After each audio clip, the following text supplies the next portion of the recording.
예수 그리스도께서는 이 지상의 공적 생애 기간 동안에 예루살렘 성전을 2번에 걸쳐 정결케 하셨습니다. 그것은 공생의 초기에 행하신 이 첫 번째 성전을 정결케 하신 일과 공생의 말기 곧 고난주간에 행하신 2번째 성전을 정결케 하신 일인 것입니다.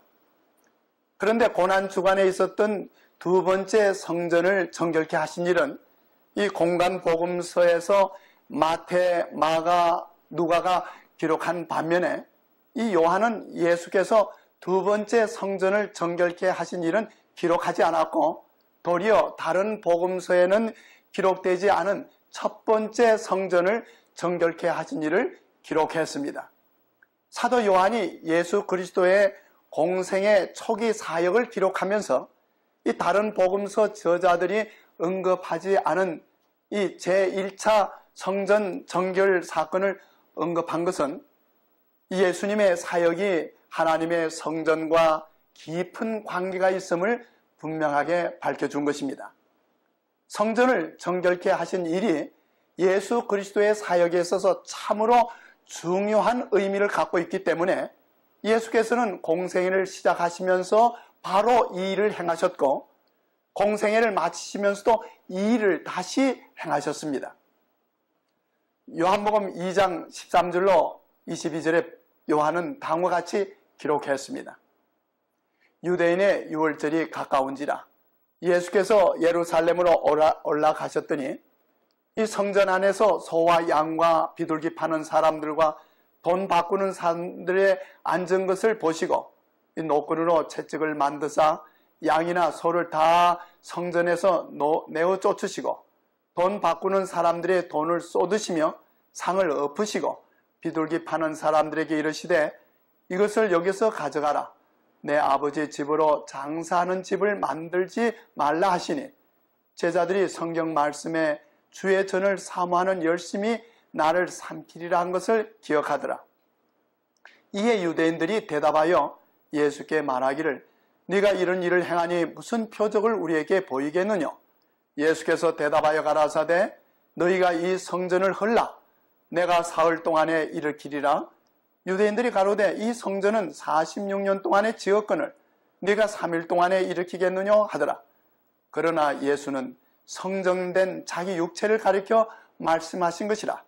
죽은 자 가운데서 살아나신 후에야 제자들이 이 말씀하신 것을 기억하고 성경과 및 예수의 하신 말씀을 믿었더라.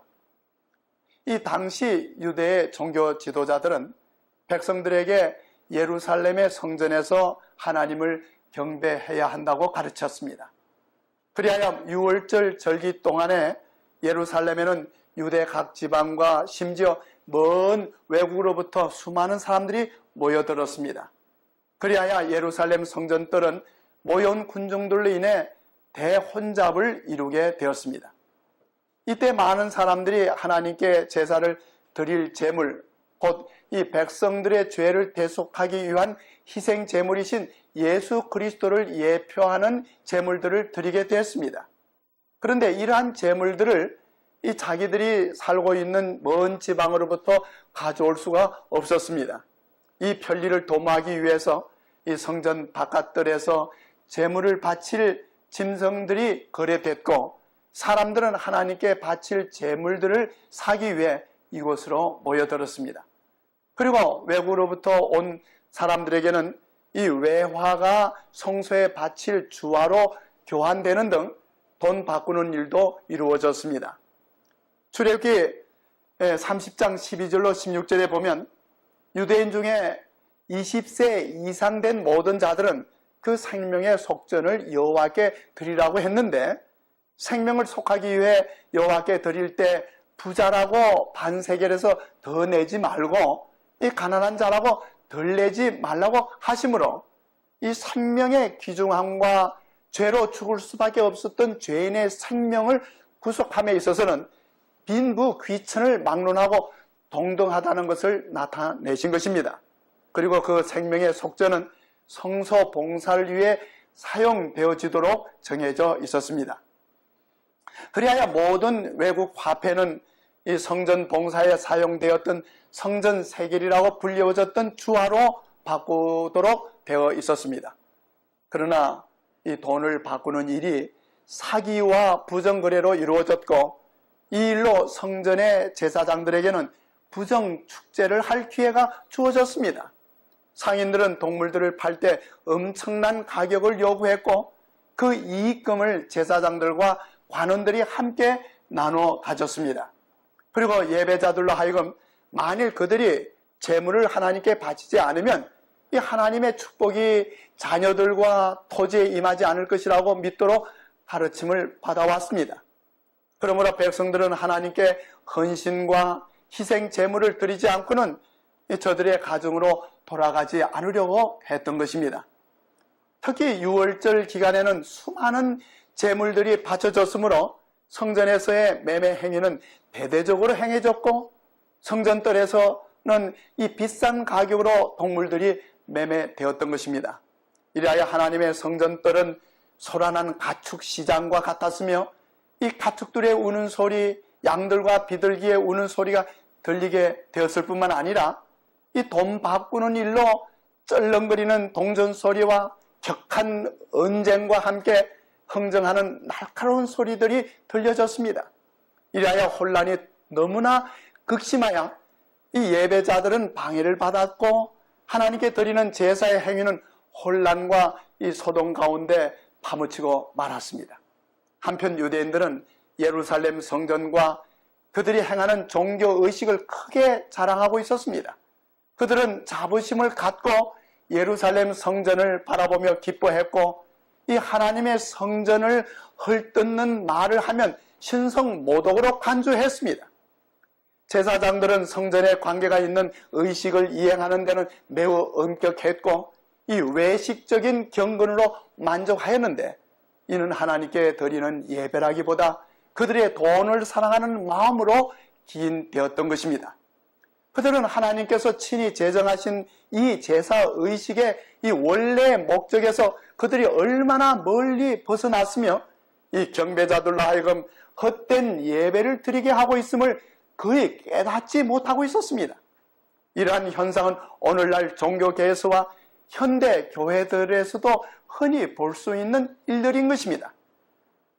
제사장들은 이 하나님의 성전뜰에서 일어나고 있는 이 악패를 시정했어야 했고, 저들의 참된 경건과 성실의 모본을 백성들에게 보여주어야 했던 것입니다.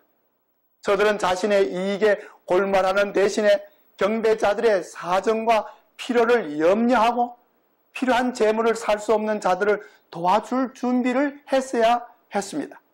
그러나 그들은 그렇게 하지 않았습니다. 신명기 16장 11절에 보면 저들이 절기를 지키기 위해 모일 때 관계하여 주신 권면으로서 너희 중에 있는 객과 고아와 과부가 함께 내 하나님 여호와께서 그 이름을 두시려고 택하신 곳에서 내 하나님 여호와 앞에서 즐거워할지니라고 했습니다. 예수께서 참석하셨던 유월절에는 고통당하는 자들과 궁핍과 비탄에 잠겨있는 자들이 있었으며, 이 소경과 절름발이와 벙어리가 있었고, 이 들것에 실려온 병자들도 있었습니다. 마태복음 21장 14절에 보면 예수께서 성전을 정결케 하실 때 소경과 전원자들이 성전에서 예수님께 나오매 고쳐주셨다고 했습니다. 주께서는 너무도 가난하여 동물의 제사를 드리지 못함으로 이 저들의 죄를 용서받지 못할 것이라고 생각하는 자들의 슬픔도 보셨습니다. 저들 가운데는 너무도 가난하여 심지어 자신의 허기진 배를 채울 양식조차 사지 못하는 사람들도 있었습니다.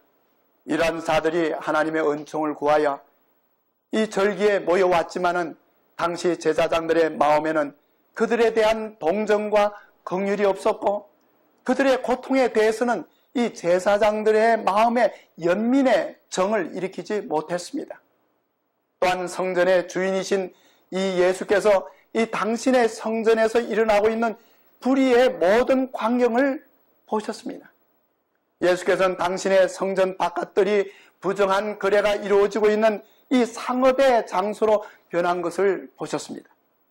하나님께 예배드릴 장소로 구별된 이 신성한 성전의 군에는 탐욕으로 거래되고 있는 돈 바꾸는 장소가 되어 있었습니다.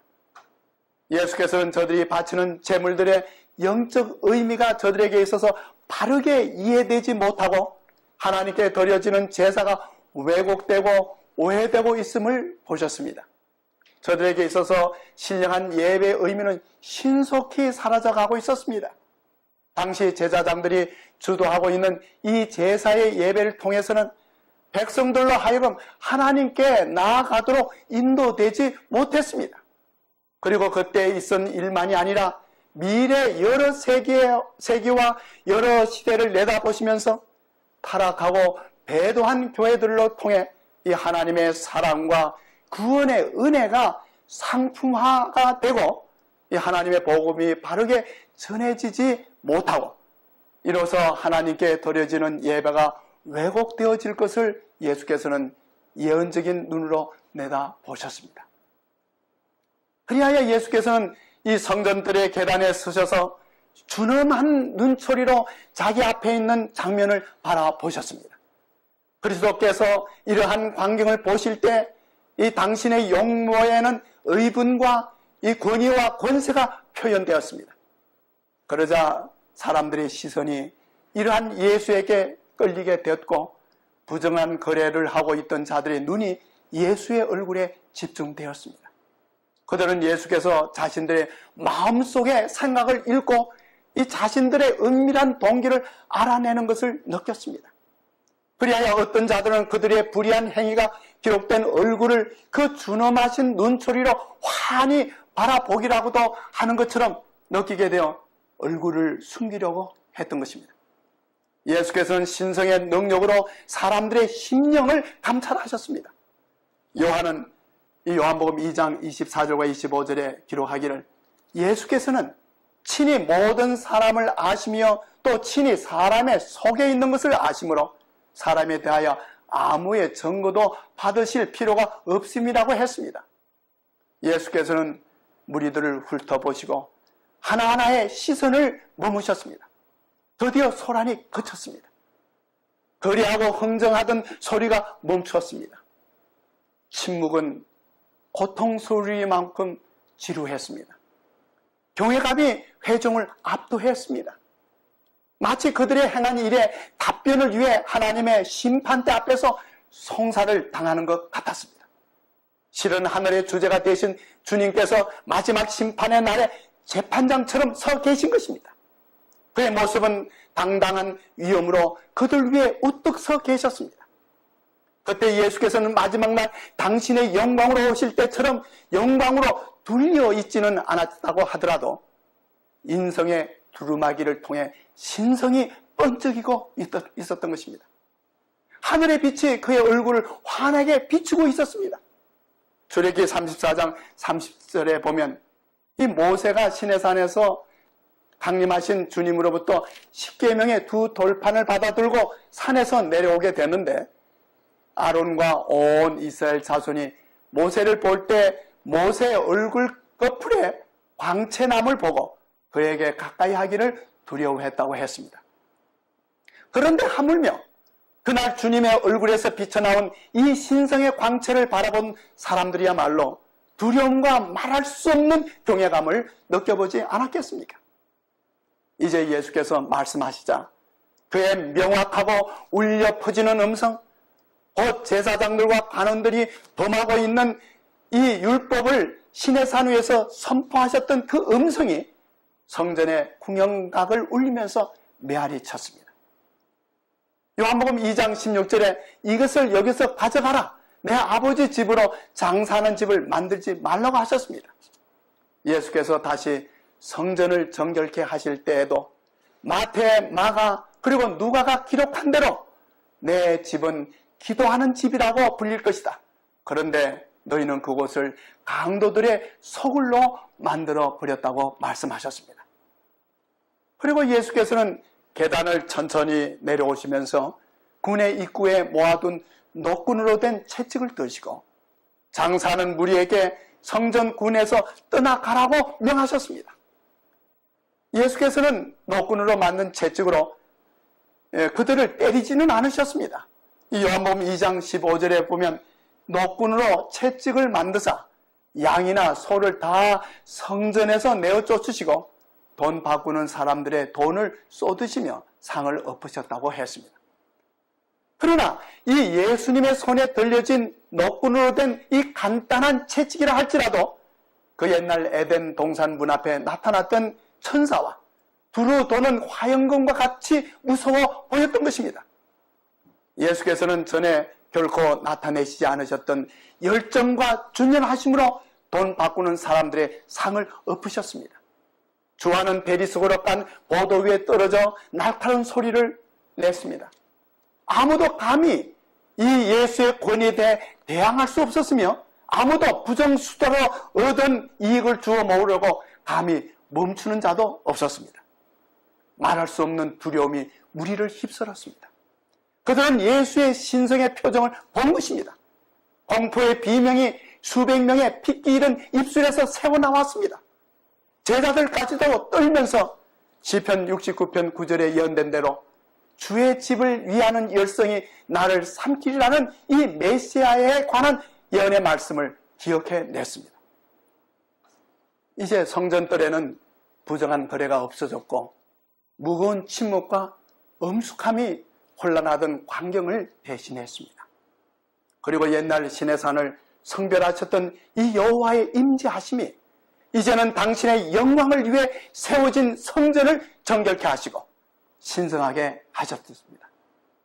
성전을 정결케 하시는 중에 예수께서는 메시아로서의 당신의 사명을 선포하신 것입니다. 출애굽기 25장 8절에 하나님께서는 내가 그들 중에 거할 성소를 그들을 시켜 나를 위하여 지으라고 하셨습니다. 하나님께서 임재하시는 장소로 건축된 성전은 이 세상을 위해 한 식물 교훈이 되도록 계획하셨던 것입니다.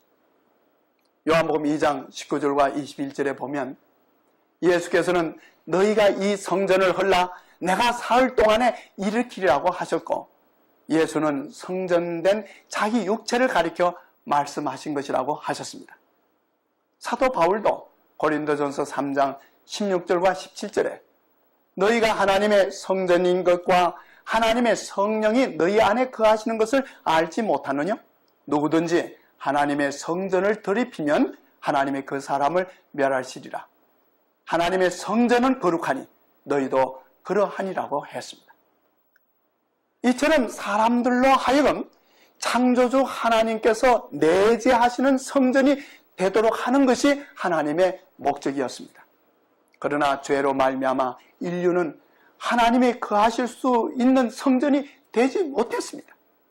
사람의 마음은 죄악으로 어두워지고 더러워져서 신령하신 하나님의 영광을 더 이상 드러내지 못하게 되었습니다. 불경한 거래의 혼잡으로 채워진 이 예루살렘의 성전들은 이 관능적인 욕정과 부정한 생각으로 더러워진 모든 사람의 마음의 성전을 보여주는 것이 되었습니다. 사도 바울은 로마서 1장 28절로 31절에서 사람들이 하나님을 인정하기를 싫어하므로 하나님께서는 사람들을 해서는 안 될 일들을 하게 타락한 마음 자리에 내버려 두셨습니다. 사람들은 온갖 불의와 악행과 탐욕과 악의로 가득 차 있으며 시기와 사르기와 분쟁과 사기와 저기로 가득 차 있으며 수고극거리는 자요, 중상하는 자요, 하나님을 미워하는 자요, 불순한 자요, 오만한 자요, 자랑하는 자요, 악을 꾸미는 모략꾼이요, 부모를 거역하는 자요, 우매한 자요, 신의가 없는 자요, 무정한 자요, 무자비한 자라고 했습니다. 이래야 창세기 6장 3절과 5절에 보면 이 노아 시대의 사람들에게 여호와께서 가라사대 나의 신이 영원히 사람과 함께 하지 아니하리니 이는 그들이 육체가 됨이라고 하셨고 여호와께서 사람의 죄악이 세상의 관영함과 그 마음의 생각의 모든 계획이 항상 악할 뿐임을 보시고 그들을 홍수로 멸하셨던 것입니다. 그러나 이제 이 하나님의 아들이신 예수께서 육신을 쓰시고 사람이 되심으로 하나님의 목적하신 바가 다시 이루어지게 되었습니다. 하나님께서는 구원하시는 은혜를 통해 예수 그리스도가 인류 안에 거하게 하심으로 사람의 마음을 다시 하나님의 성전이 되게 하신 것입니다. 세상에 매매하는 자들로부터 성전을 정결하게 하시면서 예수께서는 우리의 마음에서 더러운 죄, 곧 영혼을 부패케 하는 세속적인 욕망과 이기적인 욕정, 그리고 악한 습관을 제거하시고 정결케 하시는 당신의 사명을 나타내신 것입니다. 그러나 우리 중 어떤 사람도 우리의 마음을 점령하고 있는 이 악의 세력을 스스로 내쫓을 수는 없는 것입니다. 예수 그리스도께서만이 내 영혼의 성전을 정결케 하실 수 있으십니다. 시편 51편 10절의 다윗의 기도처럼 우리의 심령에 정한 마음을 창조하여 주실 수 있는 분은 오직 예수 그리스도뿐이십니다. 주님께서 오늘도 우리의 마음에 임하셔서 이 마음의 성전을 정결케 주시려고 하시는 것입니다. 오늘날 예수께서는 옛날 예루살렘 성전에 들어가셨던 것처럼 우리의 마음에 들어오지 않으실 것입니다. 예수 그리스도께서는 강제로 우리의 마음에 들어오시기를 원치 않으시고 계시록 3장 20절의 말씀대로 볼지어다 내가 문 밖에 서서 두드리노니 누구든지 내 음성을 듣고 문을 열면 내가 그에게로 들어가리라고 말씀하셨습니다. 예수 그리스도의 임재하심으로 우리의 영혼은 정결하게 되고 성결하게 되어서 이 에베소 2장 22절의 말씀과 같이 성령 안에서 하나님의 거하실 처소, 곧 하나님의 거룩한 성전이 되는 것입니다. 그리하여 우리는 우리 주님과 함께 영원한 생명을 누리게 되는 것입니다. 이 축복이 우리 모두에게 임하게 되기를 주님의 이름으로 기도합니다.